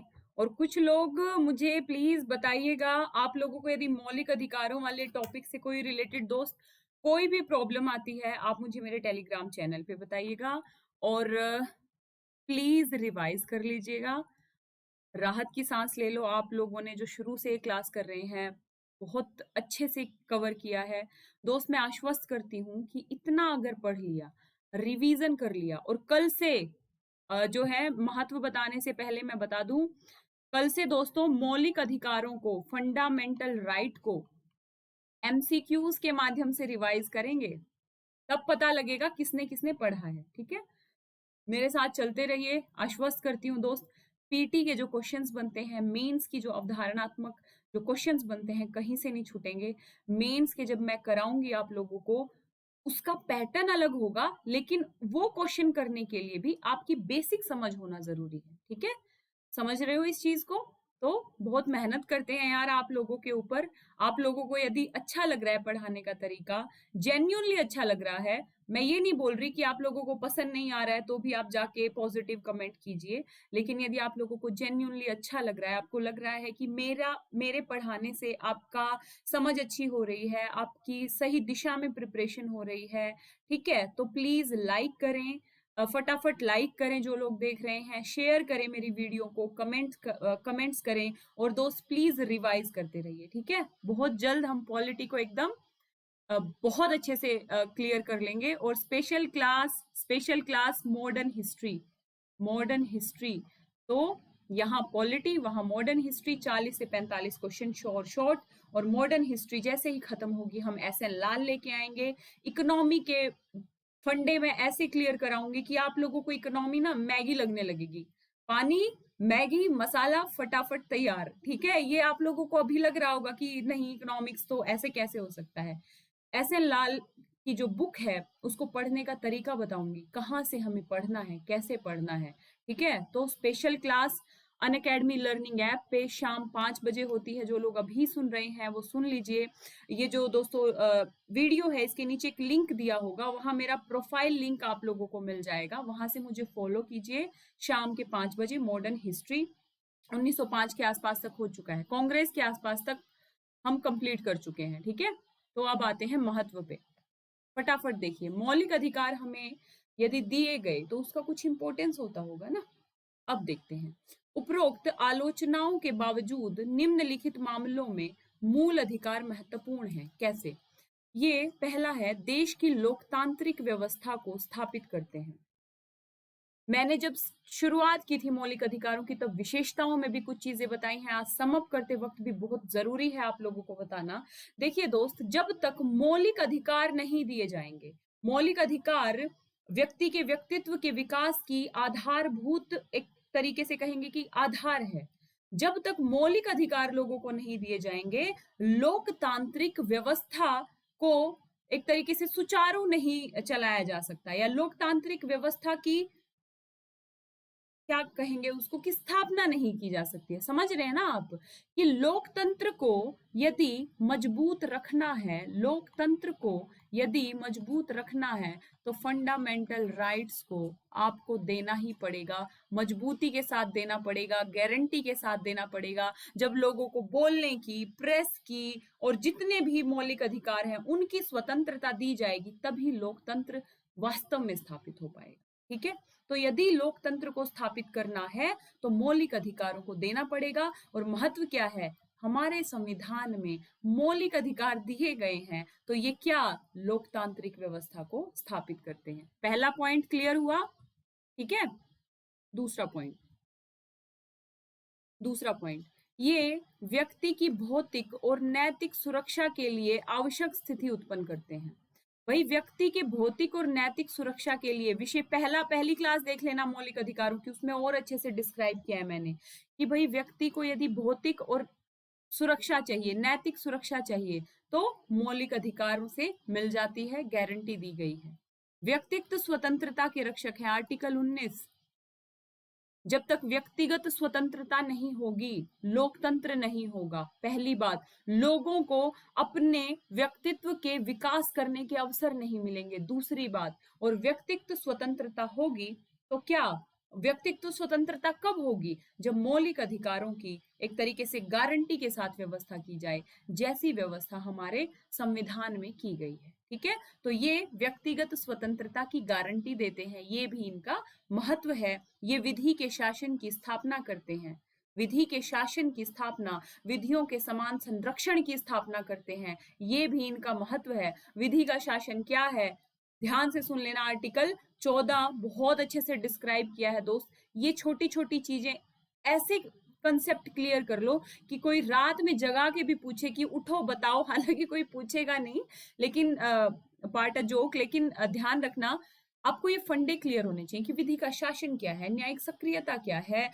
आर्टिकल 19 क्या है, आर्टिकल 21 क्या है, आर्टिकल 23 क्या है, राष्ट्र क्या है, बंधुत्व क्या है, एक तरीके से गणतंत्र क्या है, संप्रभुता क्या है, स्वतंत्रता क्या है, और ये सारे क्या हैं मैं बता चुकी हूँ, मेरी प्रस्तावना वाले चैप्टर में आप जाके देख सकते हैं। ठीक है, तो ये फंडे क्लियर कर लीजिए दोस्त, बहुत कॉन्फिडेंस आता है ये फंडे जब क्लियर हो जाएंगे। ठीक है, अब आप वैसे आईएएस की तैयारी कर रहे हो, वैसे आपसे कोई पूछ दे बताओ भाई संप्रभुता क्या है, आप ना बता पाए एक लाइन में, तो फिर, और भले ही कितना आप जानते हैं, है ना, आप पढ़ने के साथ एक्सप्रेस भी कर सके, इतना योग्य बनिए आप। ठीक है, और अगर रिवाइज करते रहे तो इतना योग्य मैं आप लोगों को बना दूंगी दोस्त, इसके लिए आश्वस्त करती हूँ आप लोगों को। ठीक है, तो विधि के शासन की स्थापना करते हैं, अल्पसंख्यकों और समाज के कमजोर वर्गों के हितों की रक्षा करते हैं। ठीक है, आर्टिकल 25 से लेके 30 और विशेषकर आर्टिकल 29-30 ध्यान से देख लेना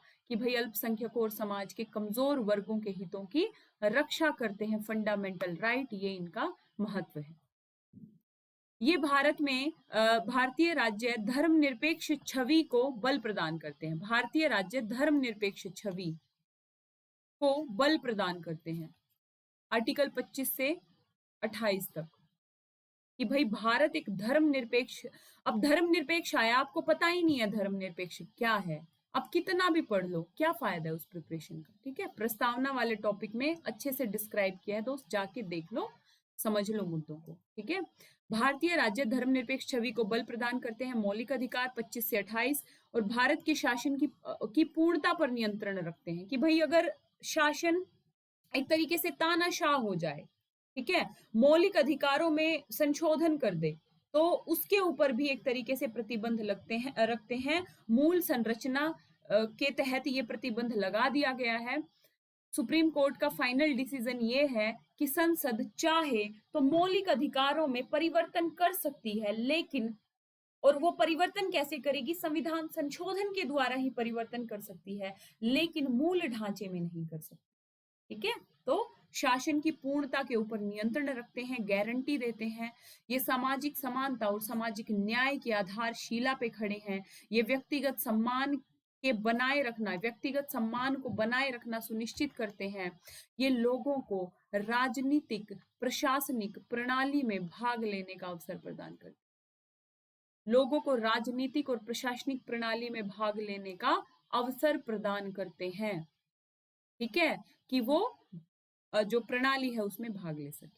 ठीक है, तो महत्व ध्यान रखना। और जिन लोगों को लग रहा है इन महत्व को मैम थोड़ा और डिस्क्राइब कर दें, तो दोस्त फर्स्ट लेक्चर है मौलिक अधिकारों की विशेषता पे, उस पे मैंने शुरुआत में भी बताया था, लास्ट में भी बताया है, उसको एक बार प्लीज जाके देख लेना, बिल्कुल अवधारणात्मक समझ आपकी बन जाएगी। ठीक है, समझ में आया। अब भाग 3 के बाहर के कुछ अधिकार हैं, इनको देख लो फटाफट, ज्यादा नहीं है, हमारी 2 स्लाइड और बची हैं। धैर्य बनाए रखो, पानी पी लो दोस्त, मैं भी पी लूं थोड़ी देर।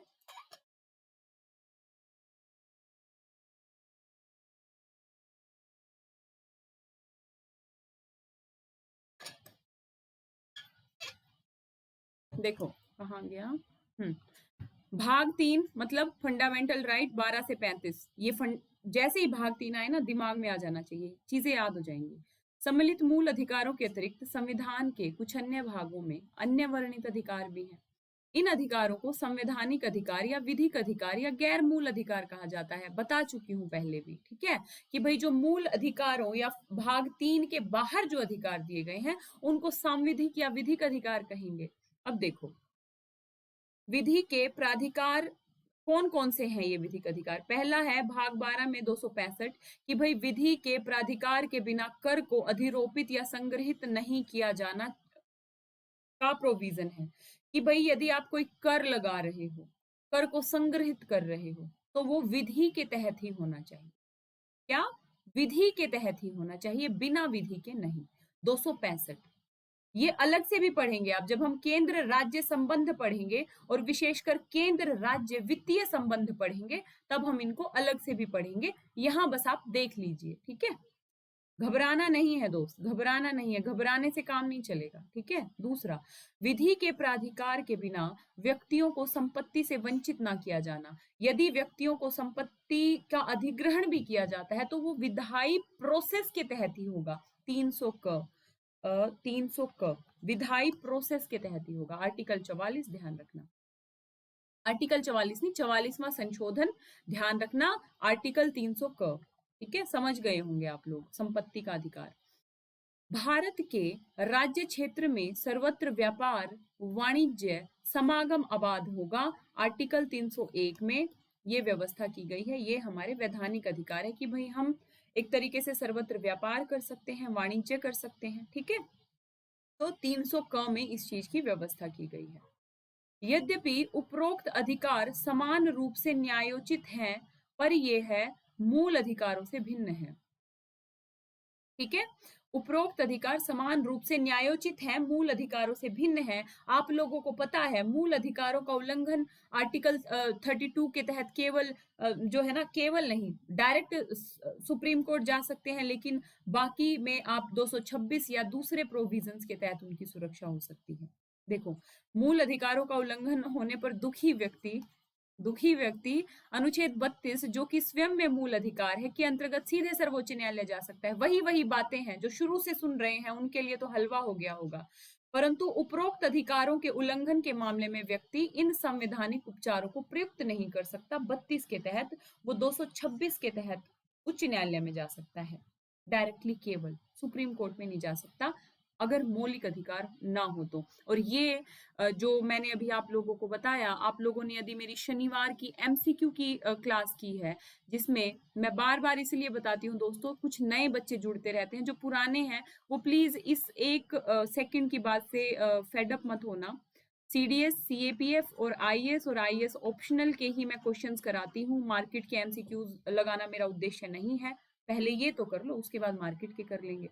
ठीक है, तो उसमें डायरेक्टली ये क्वेश्चन आया है सीडीएस या आईएएस, सीडीएस या सीएपीएफ में से, और ये परीक्षाएं दोस्त यूपीएससी ही आयोजित कराता है। ठीक है, तो इससे बेहतर हमारे लिए एक आधार पुस्तक नहीं हो सकती है। तो उसमें ये क्वेश्चन पूछा था। ठीक है, और कहाँ से क्वेश्चन बनते हैं? जहां से आप पढ़ते हैं। इस तरीके से दोस्तों मुझे बड़ी खुशी हो रही है कि मौलिक अधिकार फाइनली हमारे खत्म हुए, बहुत अच्छे से एक एक मौलिक अधिकार को मैंने कोशिश की है अपने स्तर से बेहतर कराने की। आप लोगों को अच्छा लग रहा है तो प्लीज कमेंट करके बताइएगा। फटाफट रिवीजन 5 मिनट में, ठीक है। आर्टिकल 33 पढ़ा, जिसमें संसद को अधिकार दिया गया है कि जो हमारे सशस्त्र बल हैं, अर्धसैनिक बल हैं, पुलिस बल हैं, खुफिया एजेंसियां हैं, उनके मौलिक अधिकारों पे युक्तियुक्त प्रतिबंध लगा सकती है, ठीक है। और आर्टिकल 33 के तहत केवल संसद विधान बना सकती है, विधानमंडल को नहीं अधिकार दिया गया है, ठीक है। और इसमें बहुत सारे कानून बनाए गए हैं। और आगे मैंने बताया था कैसे अभिव्यक्ति की स्वतंत्रता पे, प्रेस पे, संगठन पे, प्रदर्शन करने के अधिकार पे प्रतिबंध लगाया जा सकता है। एग्जाम्पल्स दिए थे कुछ, तो ध्यान रख लेना। उसके बाद आर्टिकल 34 में हमने मार्शल लॉ और मूल अधिकार पढ़े, बताया मार्शल लॉ क्या है, क्या इसको संविधान में परिभाषित किया गया है, तो नहीं किया गया है। और किस तरीके से जब मार्शल लॉ लगता है तो किस तरीके से साधारण कानून निलंबित हो जाते हैं और सैन्य कानून प्रवर्तन में आ जाते हैं, ठीक है। तो ये ध्यान रखना है। फिर मैंने डिफरेंस बताया था मार्शल लॉ में और आपातकाल में, 5 डिफरेंस बताए थे कि भाई ये मूल अधिकारों पे, और ये मूल अधिकारों के साथ साथ केंद्र राज्य संबंधों पे, ये सरकार और साधारण कानूनी न्यायालयों को निलंबित कर देता है, ये जारी रखता है, ये कानून व्यवस्था के दोबारा जारी होने तक को निर्धारित करता है। और इसके केवल 3 आधार हैं आर्टिकल 352 के तहत, राष्ट्रीय आपातकाल, युद्ध, बाह्य आक्रमण, सशस्त्र विद्रोह, ठीक है। और इसे कुछ विशेष क्षेत्रों में ही लागू किया जा सकता है, इसे एक साथ पूरे भारत या किसी देश के किसी हिस्से में लागू किया जा सकता है। ये सारी बातें बता चुकी हूँ। और एक जो मैंने स्पेशल बात बताई थी कि जहां पे मैं फोकस करती हूँ, जोर देती हूँ, उन एरियाज पे पी या इम्पोर्टेंट या स्टार, मतलब जो आप लोगों को अनुकूल लगे, या आप लोगों का कोई फेवरेट व्यक्ति होगा उसका पहला अक्षर लिख लो। मतलब ये तो मैंने अपना ही लिख दिया ठीक है। आप लोगों का कोई फेवरेट व्यक्ति होगा ना सबका, ठीक है, तो उसके नाम का पहला अक्षर, अलग अलग कोड है लेकिन लिख लो। जब सेकंड राउंड रिवीजन करोगे चीजों का, तो आप लोगों के लिए इजी होगा उस स्पेसिफिक एरिया को देखना दोस्त, जहां से डायरेक्ट क्वेश्चन बन सकता है, ठीक है। क्लास सुनने का फायदा भी ये होता है कि हमें कुछ मोस्ट इंपोर्टेंट एरियाज पता लग जाए। टॉपिक तो आप खुद भी पढ़ सकते हैं, ठीक है। कई लोग हंस रहे होंगे स्पेशल व्यक्ति के नाम के पहले अक्षर से, ये ट्रिक्स होती हैं, ये मैंने देखा है कुछ लोगों को, इसलिए मैंने बताया, ठीक है। अनुच्छेद 35 मैंने आप लोगों को बताया कि केवल संसद को कुछ विशेष मूल अधिकारों को प्रभावी बनाने के लिए कानून बनाने की शक्ति प्रदान करता है, केवल संसद को। और वो कौन कौन से एरिया होंगे, आर्टिकल 16, आर्टिकल 32, आर्टिकल 33, आर्टिकल 34, ठीक है। और कुछ में कानून बनाए हैं संसद ने, जैसे अस्पृश्यता, आर्टिकल 23, ये अस्पृश्यता दोस्तों ये आर्टिकल 17 होगा, ठीक है। ये छोटी सी बात है यार, इसके लिए कई लोग कहेंगे मैम आपने गलत लिख दिया, तो पढ़ा चुकी हूँ दोस्त, कुछ याद रखना आप लोगों का भी कर्तव्य है, ठीक है। वैसे सुधरवा लूंगी मैं। आर्टिकल 23, ठीक है। और संविधान में आने के समय ये सारी चीजें मैं बता चुकी हूँ। संपत्ति के अधिकार को मैं बता चुकी हूँ, सबसे लास्ट में इसलिए करवाया, बस आप लोगों की समझ बनानी थी। पीटी में अगर इस तरीके से कोई क्वेश्चन आ जाए तो आप बता सकते हैं। संपत्ति का अधिकार मैंने करवा दिया। उसके बाद मैंने आप लोगों को मूल अधिकारों के महत्व बताए, और ये बताया कि इसका डिस्क्रिप्शन जो फर्स्ट क्लास थी मूल अधिकारों की, पार्ट 1 होगा मूल अधिकारों पे, वहां पे जाके देख सकते हैं। जब इसकी विशेषताएं बता रही थी तो भी मैंने काफी सारी चीजों को वहां पे अच्छे से डिटेल में डिस्क्राइब किया था, ठीक है। उसके बाद भाग 3 के बाहर भी कुछ अधिकार होते हैं, उन्हें संवैधानिक अधिकार बोला जाता है, और उनमें और मूल अधिकारों में कुछ डिफरेंसेस आ जाते हैं, ठीक है। कैसे, आर्टिकल 32, आर्टिकल 26 के एग्जाम्पल से मैंने आप लोगों को बताया, ठीक है। तो दोस्तों इस तरीके से आर्टिकल, हमारे जो मौलिक अधिकार हैं खत्म होते हैं। कल एमसीक्यू की क्लास होगी, सबको आना है। भाई इतना पढ़ा है तो कुछ आंसर दे दो, उसका रिवाइज करके आना, सारे जो पीपीटीज हैं सबको रिवाइज करके आना। दोस्त यदि आप लोग जो सब्सक्रिप्शन लेना चाहते हैं, चाहे प्लस या आइकॉनिक, तो दोस्त ललिता वाईटी कोड का यूज करें, आपको 10% डिस्काउंट मिलेगा। मेरे साथ सभी एडुकेटर को सुन सकेंगे। कुछ लोगों का ये डाउट रहता है कि यदि हम ललिता वाईटी कोड को यूज करेंगे तो हम आपको ही सुन पाएंगे, तो हमारे दूसरे एरियाज कैसे कवर होंगे। तो दोस्त सबको सुन सकते हो, अनलिमिटेड एक्सेस है, तो ललिता वाईटी कोड का यूज करें। फीस बढ़ने वाली है, जो सब्सक्रिप्शन लेना चाहते हैं जल्द से जल्द लें। इसके साथ ही दोस्तों आप मुझे टेलीग्राम चैनल अनअकैडमी_ललिता_कुमारी पे जाके फॉलो कर सकते हैं। आप लोगों को दोस्त मेरे पढ़ाने का तरीका वास्तव में अच्छा लग रहा है तो वीडियो को प्लीज लाइक कर दीजिए, अभी लाइक कर दीजिए, शेयर कर दीजिए, कमेंट कीजिए। और शाम में 5 बजे special class Unacademy learning app पे मेरा प्रोफाइल लिंक आपको इस वीडियो के नीचे मिल जाएगा, फॉलो कर लीजिए। मॉडर्न हिस्ट्री के एमसीक्यूज हो रहे हैं, करेंगे पॉलिटी यहाँ, मॉडर्न हिस्ट्री वहाँ। पढ़ते रहिए दोस्तों, मस्त रहिए, स्वस्थ रहिए। मिलते हैं कल की क्लास में, तब तक के लिए जय हिंद, जय भारत।